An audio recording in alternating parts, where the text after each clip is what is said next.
მეგობრებო, Hello. ვის გეგონათ რომ დავიკიდეთ ეს ამბავი და აღარა გვაქვს პოდკასტი. ძალიან დიდი ბოდიში არ დავიკიდეთ. ჩვენში დარჩეს და გრძელდება. უბრალოდ ერთი ადამიანი დაგვემატა, რომელმაც არ გვაცადა არაფრის გადაღება არც ერთი დღე. აი. შენს ხალხსაც. შენს ხალხსაც. შენთან რატო არის რაღაცნაირად სხვა? შენთან ტელეფონში ჩანს. რა მაგარი რაღაცები იცი შენ. მოკლედ, ჩვენში დარჩეს გრძელდება. აზროვნების უნარი საერთოდ გათიშული მაქვს მე პირადად და ვეღარ ვაზროვნებ. იმიტომ რომ ხან ვაჭმევ, ხან ვაქანავებ, ხან არ მძინავს, ხან მძინავს და ჩვენ ხო უბიუჯეტო გადაცემა ვართ. არც პროდიუსერი არ ყავს ჩვენ, არც რეკლამები არ აქვს ჩვენ, არაფერი არ გვაქვს, ეს არის რეალურად ჭორაობა. ორი დავს ხდებით და ვჭორაობთ და ეგარ და ეგ და ბავშვი მოგვაშორეთ რა და შიო მოგვაშორეთ. ბავშვი კადრიდან. მოგვაშორეთ. კარგად. თხილად. აი, ასე. თან ვაჭმევდით. მოკლედ, დაბრო. საუბრობთ დღეს რა რჩება დღეს ჩვენში? ჩვენში დარჩეს და მე ვიმშობიარე. თუ ვერ შეამჩნიეთ. თუ ვერ შეამჩნიეთ რომ მუცელი აღარ მაქვს, აღარ ვქოშინებ, მაგრამ ვიწონი 20 კილოთი იმაზე მეც ვიდრე ვიწონიდი.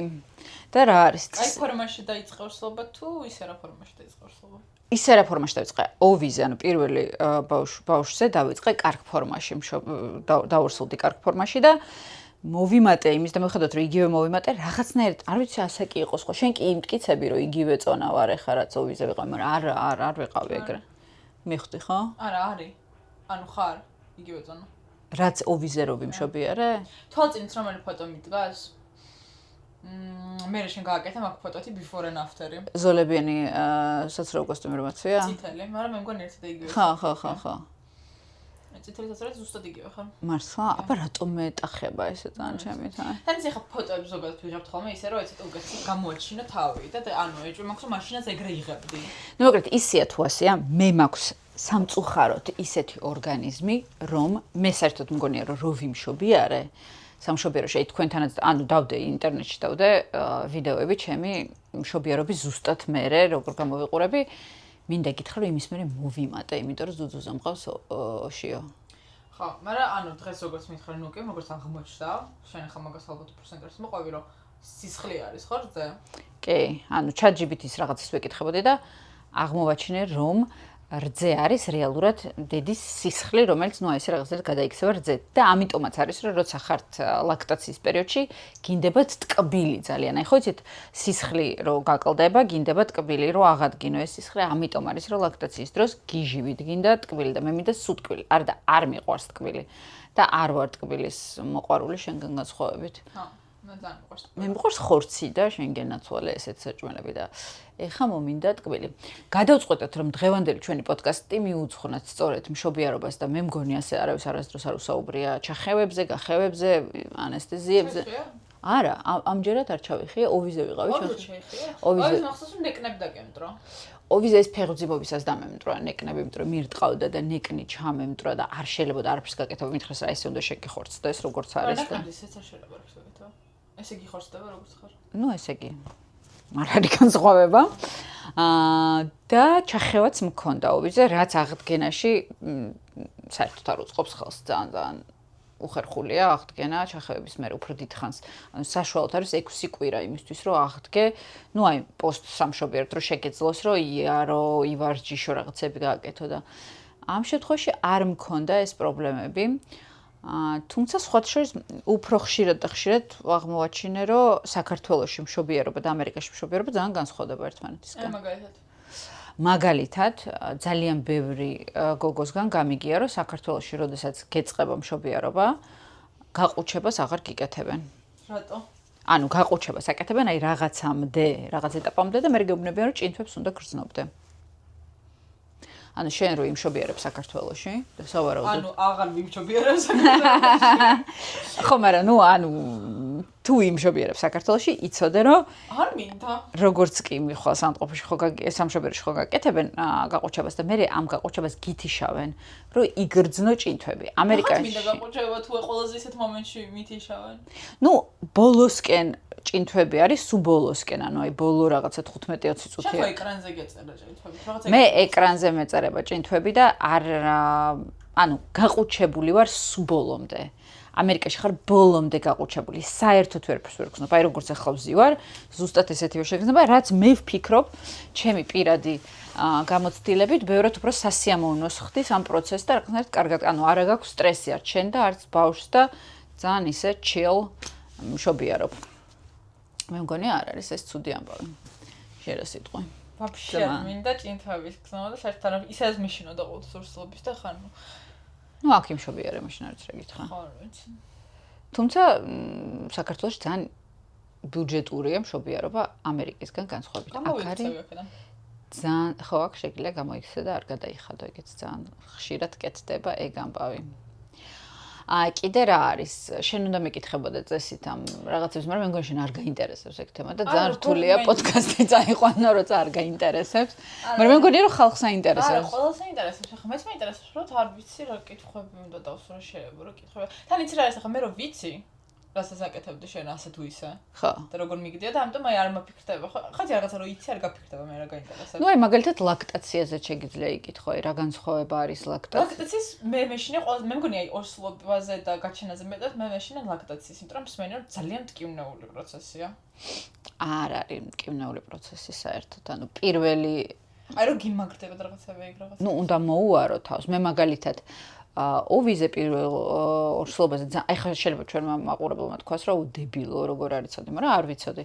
არ ვიცოდი რომ ლიფი უნდა ყოფილიყო ლაინინგის გარეშე. ან ჩვეულებრივი ლიფები მქონდა აი ესეთი რა, აი აქ რო რკინა აქვს, მაგრამ აქ ხო, აქ ჩვეულებრივი გუბკის გარეშე. თურმე ეგ იყო მთავარი მიზეზი, რატომაც გიმაგრდება მკერდი, რაც მე არ წარმომედგინა და ანუ არ მიჭერდა არანაირად, ჩვეულებრივად ეს მოფამფლოვებული ლიფი იყო. მაგრამ აღმოჩნდა რომ ეს არის მთავარი მიზეზი, რატომაც გიმაგრდება და მერე გაქვს პრობლემები. არ უნდა გეცვას ეგეთი ლიფი, უნდა იყოს აბსოლუტურად ნაჭრის, იმიტომ რომ აი აქ არის ეს ყველგან აქ არის ეს რძის გლანდები, თუ რაც ქვია და არავითარ შემთხვევაში არაფერი უნდა აწვებოდეს. და სხვათა შორის ავიცილე კიდეც ეს გამაგრებები ხდება უფრო თავიდან. და ეხლა 21 საუკუნეში როცა არსებობს საწველები, საერთოდ როცა გრძნობ რო ოდნავ გიმაგრდება და ბავშვი საკმარისად ვერ ერევა მოწველს, ეგრევე ჰოპ, გაიკეთე ეს რაღაცები და გამოიწველე და არაფერი არ მოგივა. საინტერესოა ჩემთვის ფაქტიც რა იყო ახლა შენს ურსულობაზე, რომ მაგალითად ოვი როდესაც დაიბადა, ამერიკაში არ იყო ეს, ხო იცით საქართველოში რაღაცა ორი კვირა რო არავის არ უშვებენ მასთან, მშობიარესთან და ბავშვის ნახوار არ შეგიძლია და ფანჯრიდან რო კივიან ხოლმე. ოვისთან იყო და მე არ ვიყავი ოვის, არც შევზე არ ვიყავი, მაგრამ დედაჩემი იყო და მახსოვს რომ აი ქონდათ ისეთი რაღაცა რომ გაყინეს. თავად მყოფ, ანუ ძალიან ციოდა. და ყველა ძალიან ჩაცმული რაღაცა შუბებში იყვნენ, მაგრამ ყველა შევარდა, ანუ ოვი რო დაიბადა, ყველა ნუკის მეგობარი, დედაჩემი, აი რაღაც 7 კაცი იდგა იმაში, რა ქვია, ოთახში და უყურებდნენ ოვის ჩვეულებრივად და შიოზე როგორც აღმოჩნდა, რახან ზამთარია და უფრო მეტი ვირუსია და რაღაცები, რატო უყვები მე შენს მაგივრად? არა, რატო მაყევი? ხო, არავინ არ შეუშვეს და ეს ჩემთვის საინტერესო იყო.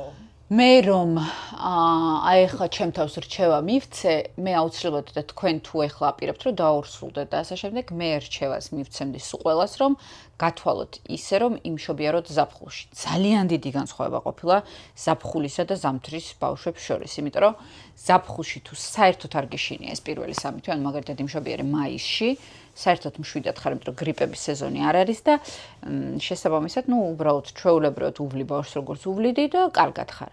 ზამთარში ყოფილა ძალიან საშიში ელემენტარული გრიპიც კი აი ყველას გაციება, უსაშიშესი არის ახალშობილისთვის და ვართ ჩაკეტილები, ანუ აი ძალიან ვიძაბები, იმიტომ რომ რაღაცა ოვის კლასელის დედა გვეპატიჟება სადღაც ვიღაცას უნდა რომ მოვიდეს და ყოველს უნდა უთხრა უარი და ვერ ხვდებიან, ანუ გაგიჟდი თუ რა ხდება და ამ დროს არ შეიძლება უბრალოდ ბავშვთან მისვლა, იმიტომ რომ შეიძლება ელემენტარული აი გაციება მერე მიგიყვანოს სასტრაფოში, იმიტომ რომ ძალიან გართულდეს რაღაცა, ამიტომ უნდა იყოს ძალიან ფრთხილად. თუ აპირებთ რომ დაორსულდეთ, გაითვალისწინეთ და ისე დაგიგმეთ, რომ ზაფხულში გაჩნდეს ბავშვი, იმიტომ რომ მართლა ანუ ყველა მოდიოდა ჩემთან, რია იყო, ყველას ხელში იყვნენ ეხლა ესე ვერ ვაკეთებთ.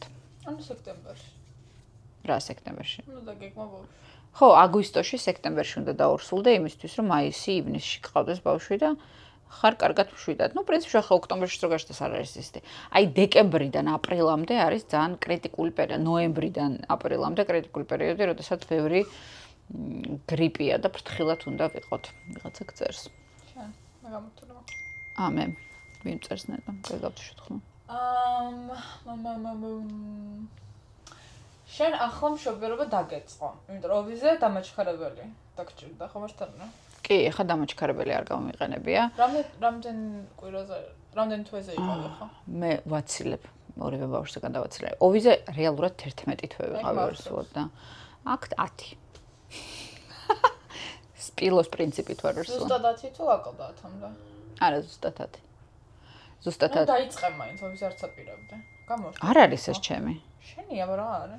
10 თვის ვიყავი და დამეწყო კი მშობიარობა, ნახდათ დამეწყო. დამეწყო ჭინთვები და ყველაფერი, ოვიზე საერთოდ არაფერი არ დამეწყო და ყველაფერზე დამეწყო. ყველა სრულწმენა რაც იყო, აი კი, იატაკებიც მოწმინდე, მარილიანიც ვჭამე, ცხარეც ვჭამე, მწარეც ვჭამე, ყველაფერი სექსი რა გინდა სულ და გულო ყველაფერს მივმართე და მაინც არ ჭდებოდა და ეს თავისით ამას ხენი რამე თუ პროსტ არა თავისით უბრალოდ ეს თავისით გადაწყვეტა ერთადერთი რაც მახსოვს ის იყო რომ მეძინა აი ანგელოზივით მთელი ორსულობა ნუ ხო არის რომ ორსულობის ბოლოსკენ ვეღარ გძინავს და აი იდეალურად მეძინა და ერთი ღამე იყო ერთადერთი როცა არ მეძინა და ოღონდ ხვალ არ დამეწყოს თქო მშობიარობა იმიტომ რომ დაღლილზე აი ძალიან გეზარება და მე პირველი რამდენიმე დღე საერთოდ რო ვერ იძინებ საშინელებაა და რა თქმა უნდა იმ დღეს დამეწყო მშობიარობა და მქონდა ყველაზე ძლიერი გულზმარვა რაც კი ცხოვრებაში მქონია აი მაგ ღამეს აი გულზმარვისგან გამეღვიძა რომ ვკვდებოდი და ვერ ვიძინებდი და დამეწყო ჭინთვები და თურმე როგორ განსხვავდება ის ჭინთვები რაც გაქვს მთელი ორსულობის მანძილზე აი ბრექსტონ კიქს რასაც ეძახიან ეს რომ გიჭერს და გიქვავდება მუცელი ეგ სუსხვაა და ჭინთვები სუსხვა მე ეს არ ვიცოდი იმიტომ რომ ოვიზე არ მქონია ჭინთვები და როგორც უკვე გითხარით გაყოჩებული ვიყავი იმდენად რომ საერთოდ ჭინთვები რა იყო არ ვიცოდი და თურმე ჭინთვები ყოფილა საშინლად მტკივნეული რაღაცა და უნდა მიხვიდე საავადმყოფოში მაშინ როდესაც გაქვს 5 წუთში ერთხელ ჭინთვები აი ეს უკვე ნიშნავს იმას რომ წახვედი საავადმყოფოში თუმცა ეს არ გაითვალისწინე შენ ეგრე არ გქონდა მე უფრო ადრე წავედი და მალევე ვიმშობიარე. ხო, შენ აღარ მოისმინე 5 წუთზე აღარ. ხო, არა, მე ეგრევე წავედი, როგორც კი მივხვდი, რომ ზვიგენი. აბა. თუ ნიანგი თუ რაც არის. კვატი. არა, ეგ არა. აბა. არა, შენ წყალში იყურები. ხო. ხო და მე კიდე იმაზე რა ქვია. კიდე რა არის აი შეიძლება რომ ხო რა მაინტერესებს აი როგორც პატარა გოგოს რომელსაც მომავალში აქვს პატარა გოგოს მე მივცემ რჩევას რომ პირველი 2 კვირა აი ვინც კი ყავთ დედამიწაზე ყველა დაიხმარეთ აქ უძილობაზეც არ არის აქ არის ისეთი დაღლილობა რომ ვერ ქაჩა უბრალოდ და ფსიქოლოგიურად გადმოდის აი ეს ემოციურად ძალიან ცუდად ხარ აი პირველი 3 კვირა გჭირდება ვიღაცა რომელიც ბავშვს დაგიჭერს იმიტომ რომ მე მივხვდი რომ კინაღამ გავგიჟდი შიაზე ოვიზე დედა ჩემი მეხმარებოდა და აი განარამარე რაღაცა დაჭერა ეხა შენ ჩამოხვედი მაგრამ ეხა უკვე ანუ მოჩიტებული ვარ რა ეხა შემილია გავქაჩო და პირველი 3 კვირა მეგონა რომ უბრალოდ აი ორგანიზმი მოკვდებოდა გარდავიცვლებოდი ისე ცუდად ვიყავი იმიტომ რომ ბავშვს არ ძინავს საერთოდ და შენ ხარ აი ეს ორსულობა არის საშინლად დამღლელი და მე მშობიარობა იმ ხელა სტრესია ორგანიზმისთვის რომ ну აი ვეღარ ქაჩავ რა. მაგიტომაც არის რომ სხვათა შორის ჩვენ პოდკასტი დავიგვიანეთ, არავითარ შემთხვევაში ხელი არ ჩაგვიქნებია. გვინდა რომ გავაგრძელოთ ეს პოდკასტი და ძალიან მომწონს ის პონტი რომ არც განათება არ გვაქვს, არც პროდიუსერი არ გვაქვს. სულ ვიმეორებ, მაგრამ მინდა რომ ეს გაიგოთ რომ ანუ ყველა გვთავაზობს, მოდი გაგრა არ გინდა სადა.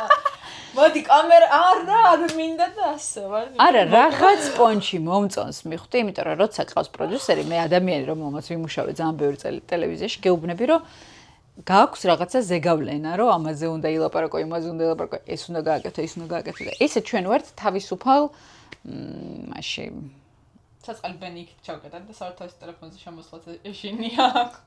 თავის ტელეფონი აქ არის? გაუჩხრიკოთ მესიჯები. კარგი კიდე რა. ნახე რა განაუყენი. ჩემ კამერას არის, ვაფშე ჩემ კამერას ჩაგრავდა.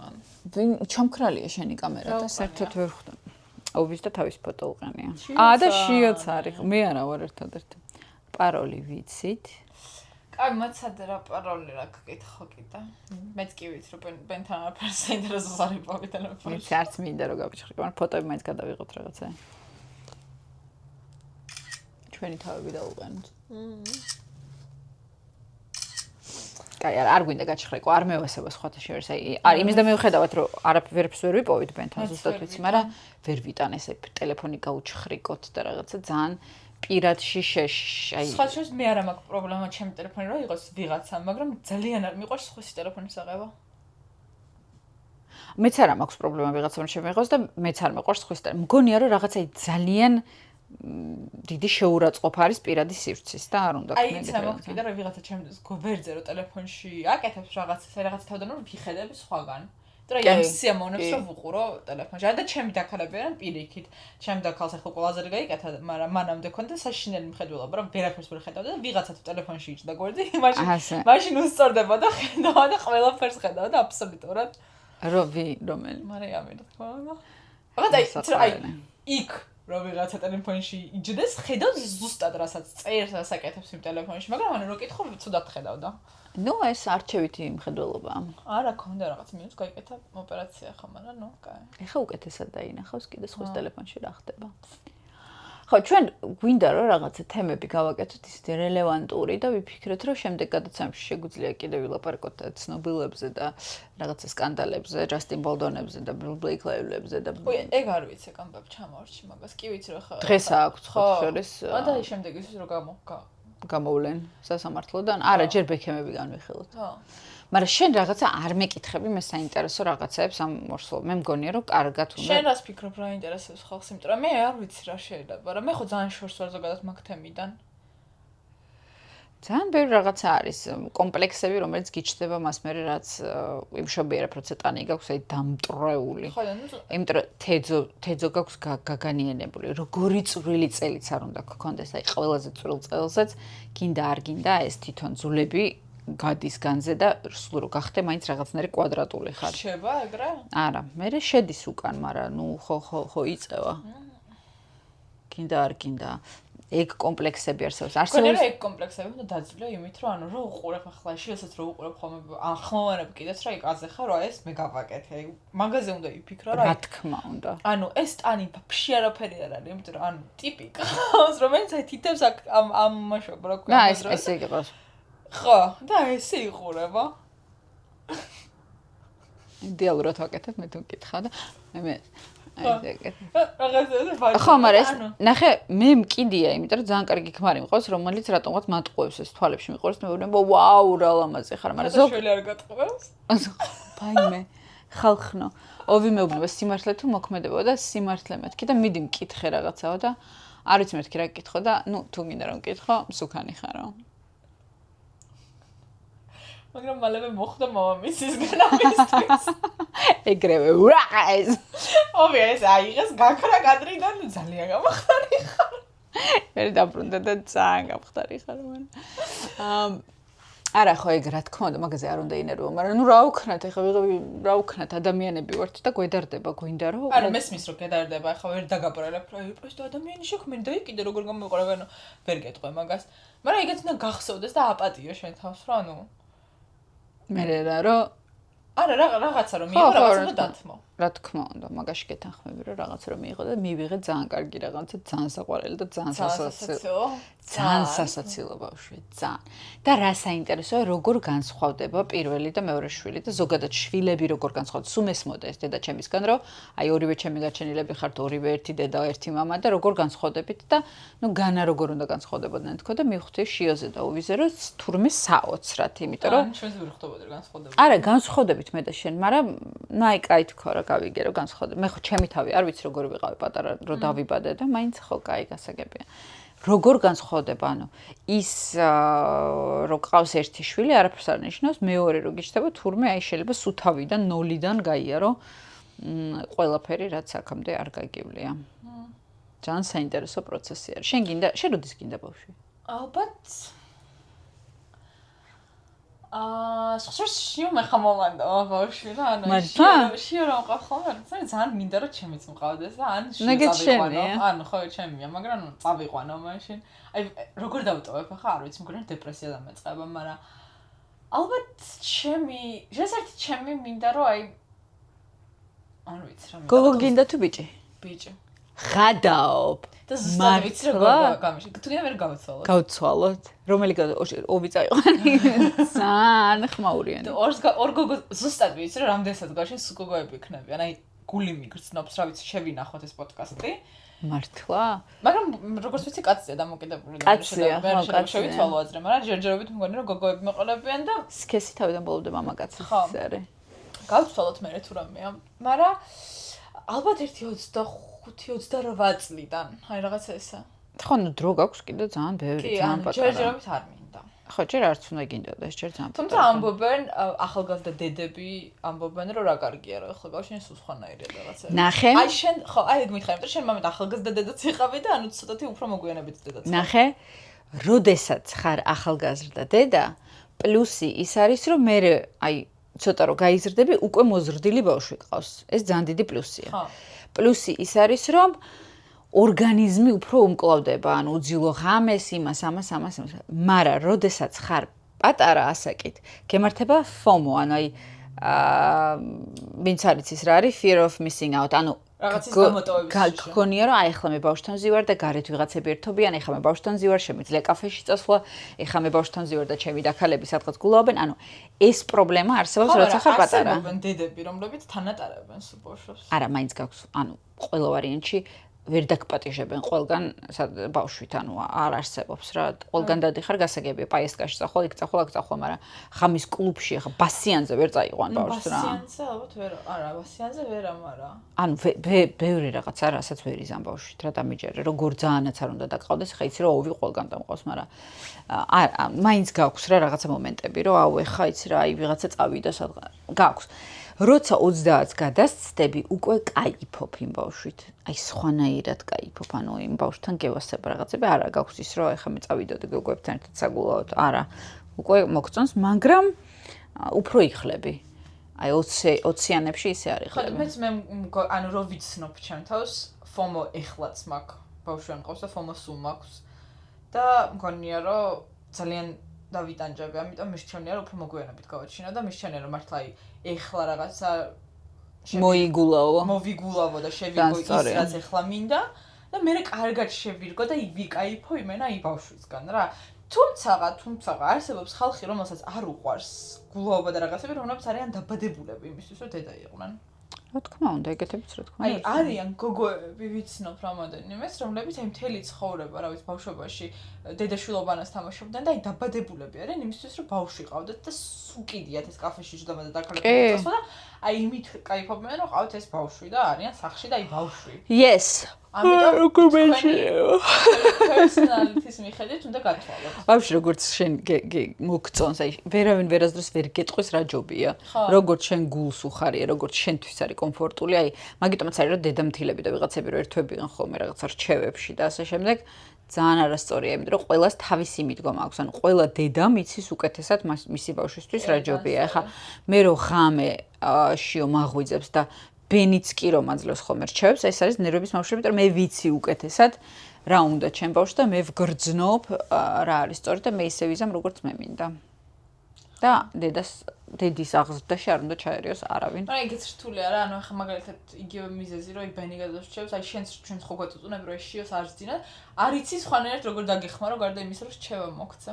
ხო, რა თქმა უნდა, ეს ორმხრივი გზა არის. და ისიც არის რა, ანუ ყოველთვის იყოფა ხოლმე გზები, როცა მიდის საუბარი ხელოვნურ კვებაზე და ძუძუზე კვებაზე, ყოველთვის იძახიან, რომ აი არავინ არ უნდა ჩაერიოს, მე მგონი მაგას. არავინ არ უნდა ჩაერიოს, ხო, იმიტომ რომ კი რაღაცა. ექიმის გარდა. ხო, მაგრამ ნახე მეცნიერებაც დაობს ამაზე. რეალურად ხო, ჩვენ გვასწავლიან, რომ აი ბავშვი რაღაცა 3 კვირის რო არის, უნდა აუცილებლად დააწვინო მუცელზე, რომ გაუძლიერდეს კისრის კუნთი, ხო? შენ ხშირად შეგხვედრია 30 წლის ადამიანი, რომელიც გეუბნება, აი კისრის კუნთი რაღაცნაირად არ მივარგა, ეთყობა დედაჩები თამი-თაიმს არ მიკეთებ და ისე ხშირად რა და ანუ არ არსებობს ეგეთი. ან აი ახლა აი ამ ასაკში, ხო, ჩვენ ასაკში, დიდობაში ხშირად ვიცით, ახლა ის ძუძუნაჭამი ბავშვია თუ ფორმულა ნაჭამი ბავშვია, ანუ არ იცი. დიდობაში ერთადერთი რაც შეგილია, ანუ ერთადერთი შეიძლება დედამ გააკეთოს ის რაც დიდობაში შეგაწუხებს, არის წყალთავიანი იყოს ბავშვი და როგორც აღმოჩნდა, ეს არის D ვიტამინზე დამოკიდებული და არა აკვანზე. კი, ეს არის D ვიტამინზე დამოკიდებული. ანუ აკვანში ყველა ბავშვი ესეა, მაგრამ ვისაც D ვიტამინის ნაკლებობა აქვს, იმისი ბრტყელდება და ვისაც არ აქვს D ვიტამინის ნაკლებობა, იმას თავი მაგარი აქვს და არ უბრტყელდება ისე ძალიან. ახლა თუ მიაჭირეთ ხო რაღაცა უეჭველი გაუბრტყელდება, მაგრამ ხო D ვიტამინი ბავშვებში გვაცილებს. ხო, იმიტომ რომ ხა მამა ჩემის თაობას აქვს თავები გაბრტყელებული, ხო მართალია? და შეიძლება რაღაცა სადღაც კიდე და ხო D ვიტამინს არ ალევინებდნენ, არ იყო მაშინ პონტი რომ D ვიტამინი მიეცათ, წვეთები და რაღაცები არა წვეთებდნენ და რაც შეეხება არც იცოდნენ მაშინ ახლა ყველა ჟეროდა რომ საკوانის ბრალია. მეც არ ვიცოდი, ოვიზე არ ვიცოდი. ხო და მაგას ვამბობ. ხო, ეხა გავიგე რომ თურმე ოპა. ოვიზე მე ვატრიალეთ. თუმცა D ვიტამინსაც ვაძლევდი. ხო, უბრალოდ არ იცოდი რომ ექშოლო და ვატრიალებდით გიჟივით ახლა მახსოვს. მაინც უნდა ატრიალო.